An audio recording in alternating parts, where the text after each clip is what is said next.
शामिल होने के बाद पहली बार कठुआ पहुंचने पर उनके समर्थकों द्वारा भव्य स्वागत हुआ। साथ ही कार्यक्रम का आयोजन किया गया जिसमें कांग्रेस नेता रविंद्र शर्मा और रमन भल्ला भी मौके पर मौजूद रहे। इस दौरान लाल सिंह ने कहा कि इस बार जनता बदलाव चाहती है।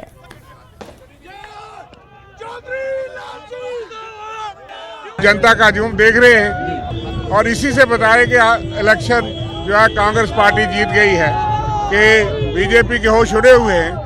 इतना बड़ा भव्य स्वागत से ही बताता है कि जनता का समर्थन जो है लोग तब्दीली चाहते हैं। इसलिए हम सब लोगों का शुक्रिया अदा करते हैं और हम समझते हैं कि ये सीट कांग्रेस पार्टी जीतेगी। जो मैंने काम जिस तरीके से करता था उसी तरीके से करूँगा।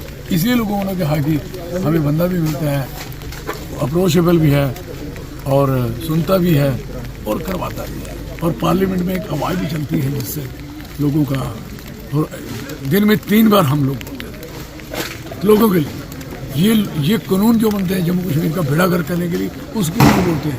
हाँ, हम भी उसकी तारीफ करते हैं। मुकाबला क्या है, आप जनता देख सकते हैं कि हर्षोल्लास लोग बेसब्री से इंतजार कर रहे थे चुनाव आए कि इन जयचंदों को यहाँ से हटा दें। जम्मू कश्मीर को जो भाजपा ने जख्म उसको मरम्मत करने वाला कौन होगा।